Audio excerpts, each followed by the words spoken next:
the undisputed Twitter king and the pound for pound #1 YouTube boxer there is, Devin Haney, is back doing his thing, sneak dissing Shakur Stevenson and Gervonta Tank Davis. And yes, Devin Haney is the #1 pound for pound YouTube boxer over Ryan Garcia because Devin Haney is the original YouTube boxer. His entire career started with him being pushed as a 14, 15, 16-year-old all over YouTube as the next Floyd Mayweather. You know, what 4-0 boxer do you know get Breakfast Club interviews?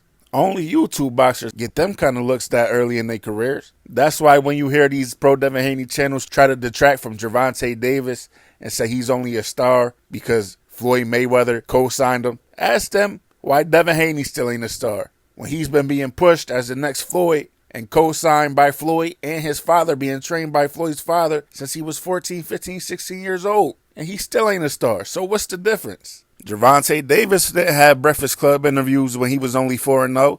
His ass was somewhere fighting in a rec center. But that's another subject. What we're talking about here is Devin back doing his thing as the undisputed king of Twitter, sneak dissing and sending shots at Gervonta Davis and Shakur Stevenson again. And this time he did it by liking a couple tweets. One of them being this: Devin Haney has a better resume than Tank and Shakur. Which, depending on who you ask, it could be true and may not be true. That's all opinionated. In my opinion, that's cat. What I will say is, Devin has a better win than Tank and Shakur. The Lomachenko win. You got to give Devin credit for that. But the complete body of work, in my opinion, I don't think so. Somebody put this graphic together of Devin Haney and his resume, and they put Regis on there. And he ain't fight Regis yet. He may be fight Regis next, but we don't know yet. So exclude Regis. But just look at it. The complete body of work. You know the Lomachenko picture, it says robbed over it. A lot of people think Devin lost that fight, but on paper, he got the win. So we got to give him credit for that, like I said. But outside of that, it gets real nasty. Kambosos, they got C+ fighter over Kambosos. I give Kambosos B fighter. He's a B fighter. And that's who Devin Haney won undisputed against, a B fighter. And he'll show he's a B fighter next month when he fights Maxie Hughes, who has like 5 losses. That's where y'all get to see the real Kambosos. Probably another split decision win. You know, Devin is the undisputed Twitter champion of the world. Kambosos is the undisputed split decision champion of the world. His last 3 fights going into the fight with Devin Haney were all split decision wins. Kambosos is a solid fighter, but he's not what that Teofimo win has y'all thinking that he is. The Kambosos you see in that Maxie Hughes fight is going to be the real Kambosos. Then there's Jojo Diaz on there, and it's a pedophile over him. I'm not even going to comment on that. But another solid B-level fighter. A fighter that ain't great at anything. When you think of Jojo Diaz, what do you think he's great at?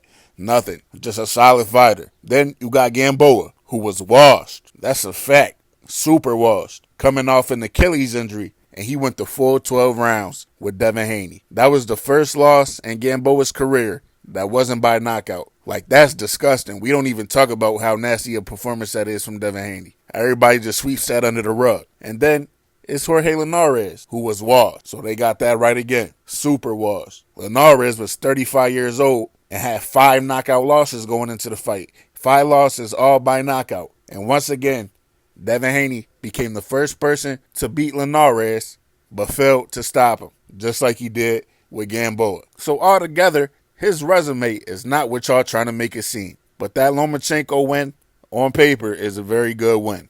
And then Devin Haney took another shot at Gervonta Tank Davis. After Teofimo defeated Josh Taylor for the WBO and Ring Magazine title at 140, Devin Haney liked this picture right here on Twitter that said, "Belt collectors.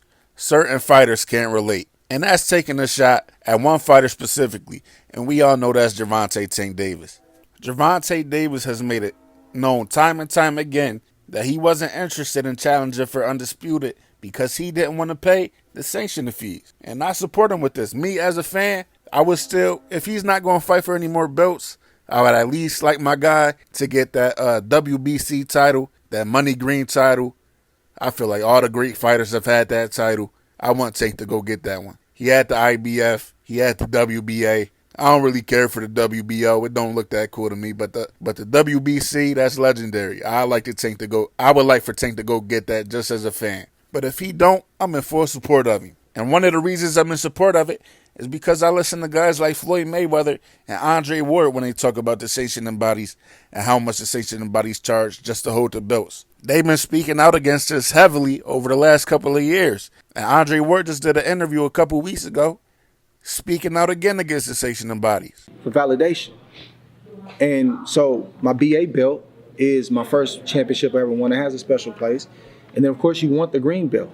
Floyd had it, Ali had it, so I want that green belt. So you want those belts for those kind of reasons. But then when you get them, you start to do the math. Like, bro, I get sick randomly sometimes when I think about just use my last 2 fights, the amount of sanction fees that I had to pay. It kind of takes away the love for it, you know?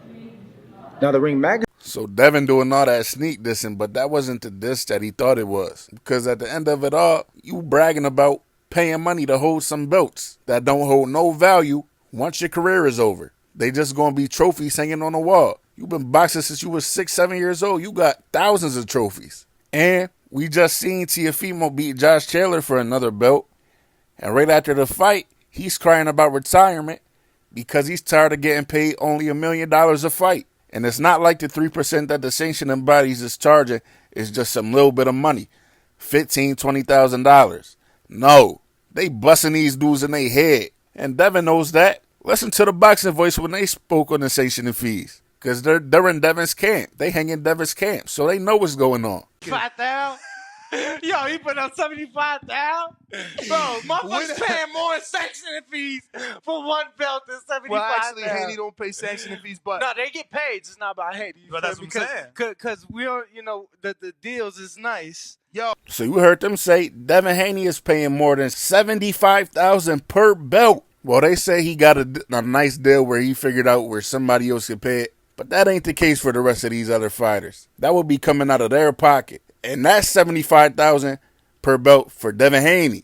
And we know he ain't getting the checks that Gervonta Tank Davis is getting. The 3% are not equal. His 3% is not the same as Gervonta Davis's 3%.